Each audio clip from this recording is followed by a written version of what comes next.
अस्सलामुअलैकुम friends, welcome to our channel the other stories. कैसे हैं आप लोग?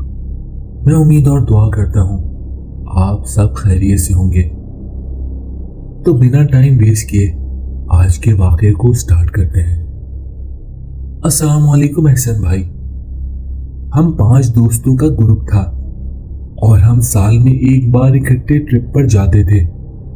हमें कैंपिंग और ट्रैवलिंग बहुत पसंद थी और हमारे पास कैंपिंग में इस्तेमाल होने वाली तमाम चीजें मौजूद थी, जैसे tent, sleeping bags, camping pillow, chair tables, खाना पकाने के बर्तन और तमाम जरूरी चीजें हमारे पास थी, क्योंकि हम कैंपिंग के दौरान 3-4 रातें स्टे भी किया करते थे।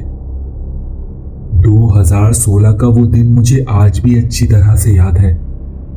6 फरवरी को हम अयूबिया के लिए रवाना हुए थे।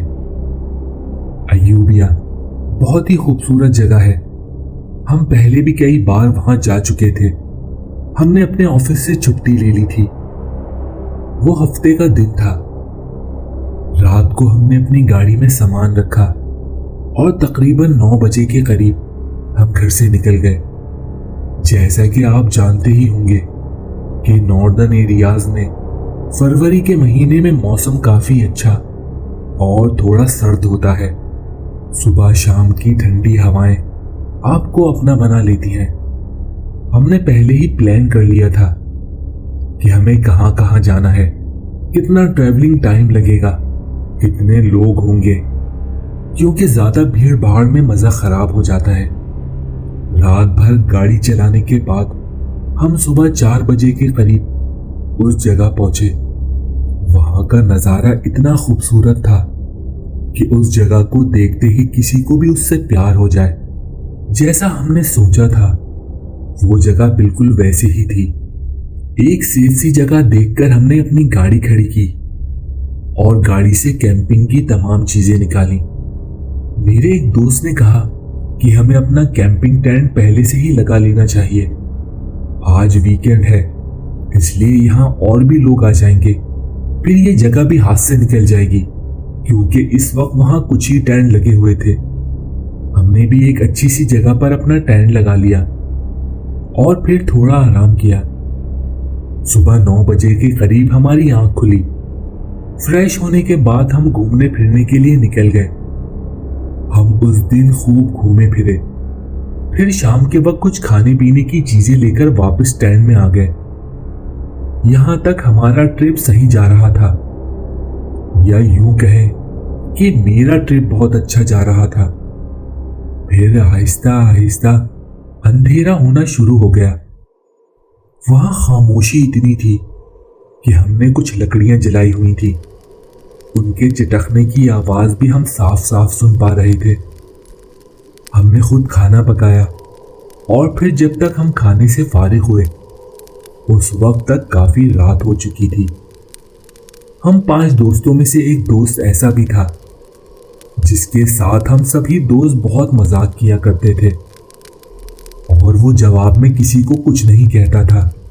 उस वक्त भी हम उसे छेड़ रहे थे और हंसी मजाक कर रहे थे कि तभी एक दोस्त ने अचानक जिन भूतों की बातें शुरू कर दी। तो मैंने अपने उस दोस्त से मजे लेने के लिए कहा कि जो भी बात करना ध्यान से करना, क्योंकि जब हम उनके बारे में बात करते हैं तो वो हमारे पास आकर हमारी बातें सुनते हैं।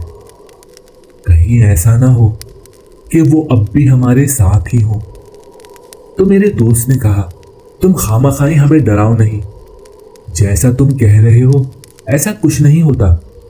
तो एक दूसरा दोस्त जो थोड़ा डरपोक सा था बोला, इतनी खूबसूरत जगह पर आकर ऐसी खौफनाक बातें मत करो यार।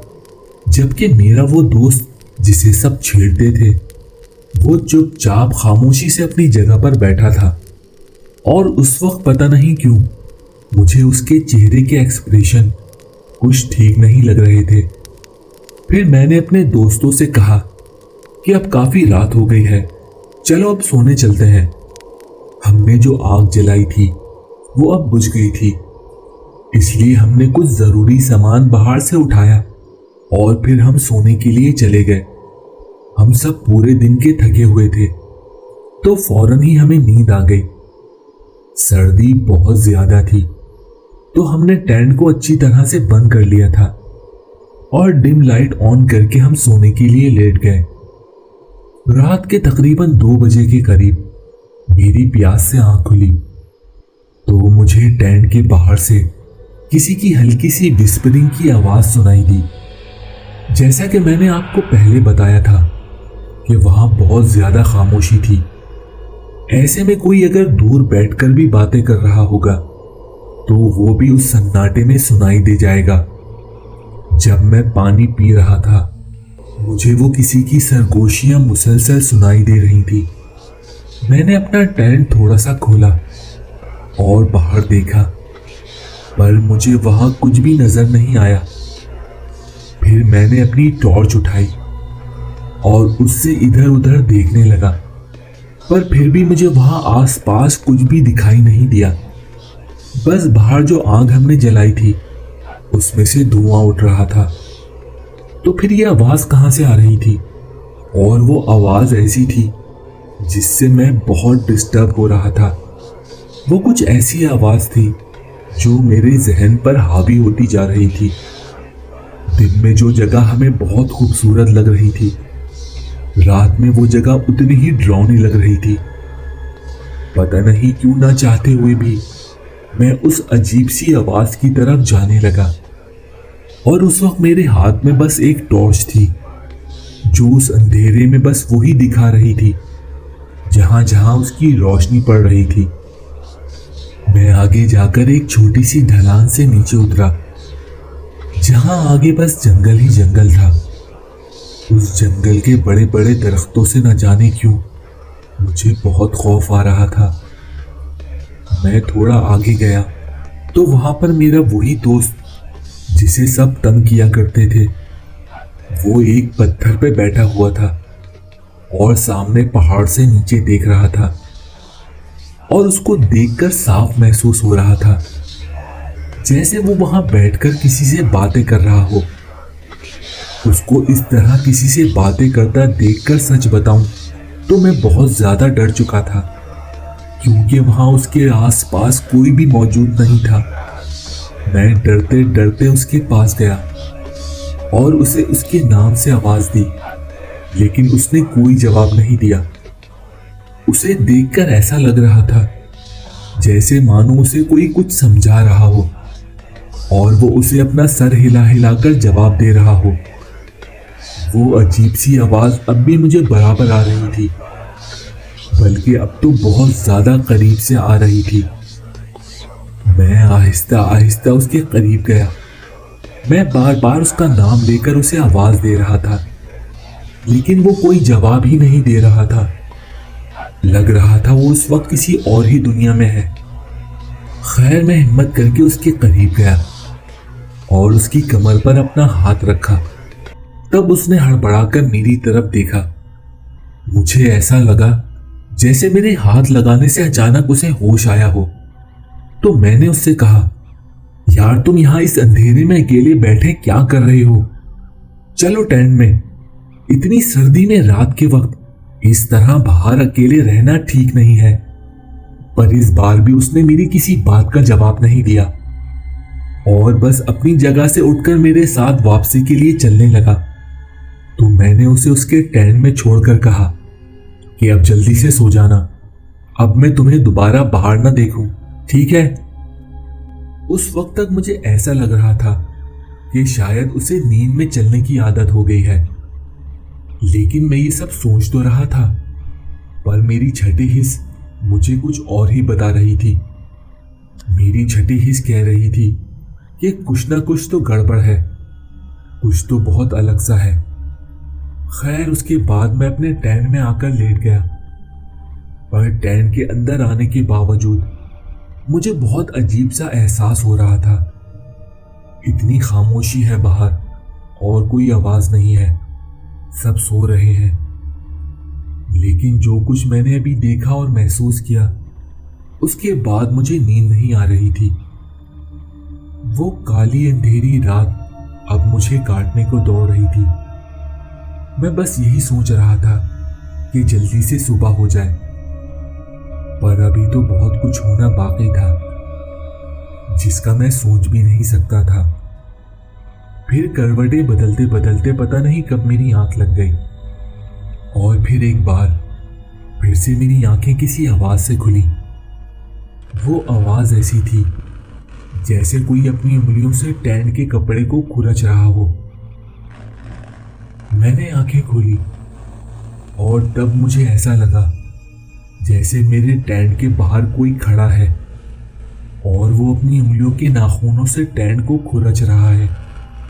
ऐसा इतनी रात में कौन कर सकता है और बाहर कौन खड़ा हुआ है? मैंने डर के मारे खुद को अच्छी तरह से कंबल से ढक लिया। उस वक्त मेरी हालत क्या थी एहसन भाई, वो मैं लफ्जों में बयान नहीं कर सकता। मैंने कंबल में खुद को लपेटा हुआ था, फिर भी डर के मारे मेरा जिस्म कांप रहा था।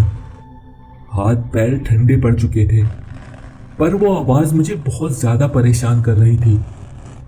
फिर हिम्मत करके मैंने फिर से अपनी टॉर्च उठाई और टेंट के अंदर से ही 2-4 बार आवाज देकर पूछा, कौन है बाहर?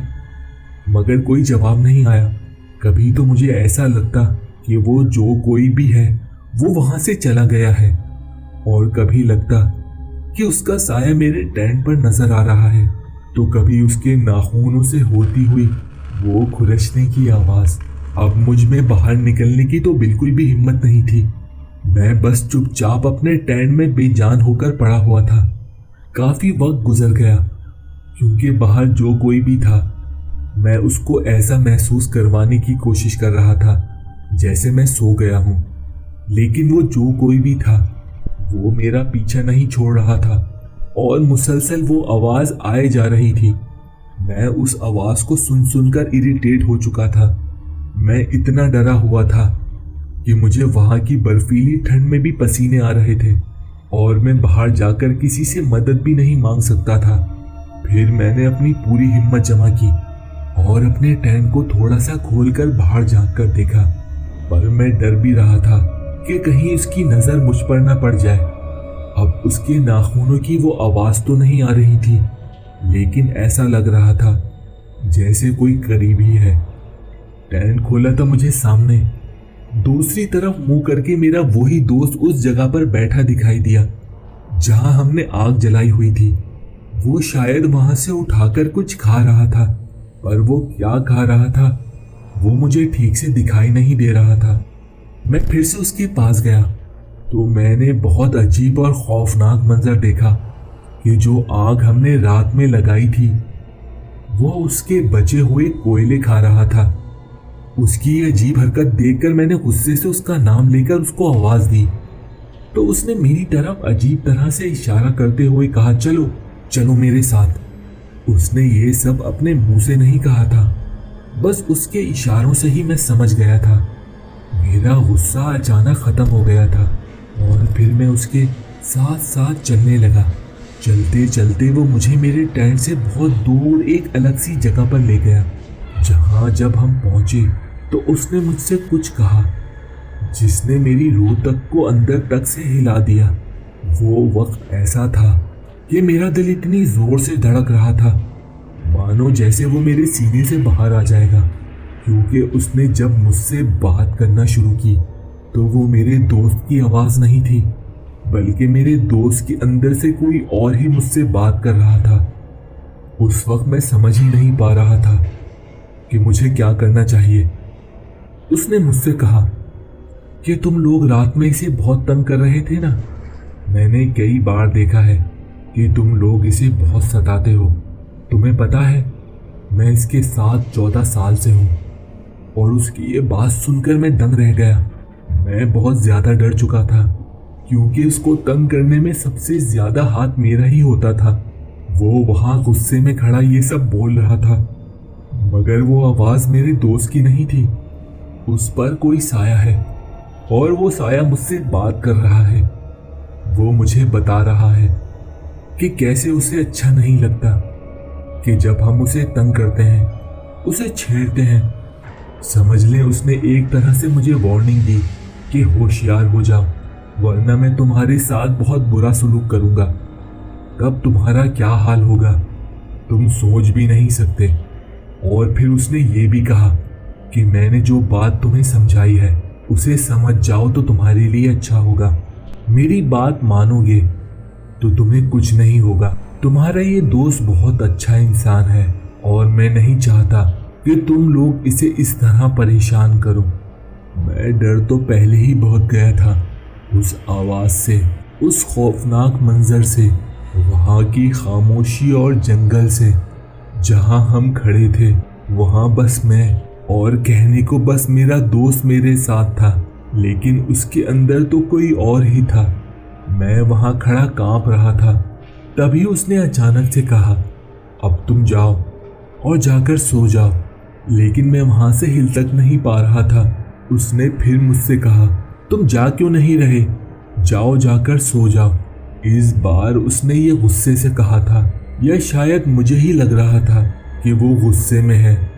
मैंने बड़ी हिम्मत की और संभलता हुआ अपने टेंट की तरफ जाने लगा। मेरा सर चकरा रहा था। मुझे ऐसा लग रहा था कि जैसे मैं अभी वहीं गिर जाऊंगा। खैर, मैं अपने टेंट में आने के बाद भी मुझे यही डर लगता रहा कि कहीं वो दोबारा मेरे पास ना आ जाए। तो मैं अल्लाह को याद करने लगा और जो जो आयत मुझे याद थी वो पढ़ने लगा। वो पूरी रात मैंने डरते हुए गुजारी। मुझे आज से पहले बिल्कुल भी नहीं पता था कि मेरे दोस्त के ऊपर कोई साया है। और उसने ये भी कहा था कि मैं जब से इसके साथ हूँ तुम लोगों के भी साथ हो। दूसरे दिन जब भी हम पांचों साथ में होते और मेरा कोई दोस्त उसका मजाक उड़ाता तो मुझे उसके चेहरे पर गुस्सा दिखना शुरू हो जाता था। पहले वो ऐसा नहीं था, लेकिन शायद मेरे सामने आने के बाद से वो और ज़्यादा एग्रेसिव हो गया था। मैंने ये बात किसी और को नहीं बताई।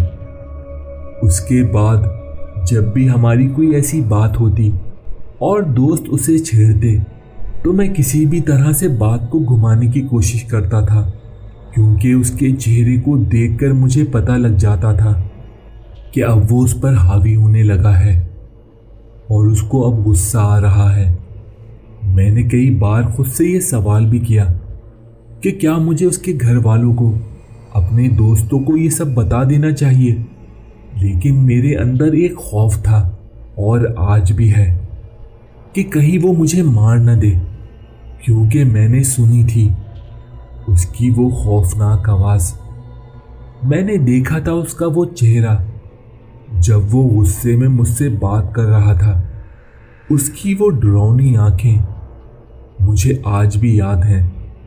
8 साल पहले का वो ट्रिप मेरा मेरे दोस्तों के साथ आखिरी ट्रिप था। सो फ्रेंड्स, आज की कहानी आपको कैसी लगी कमेंट सेक्शन में ज़रूर बताएं। अगर पसंद आई है तो वीडियो को लाइक करें।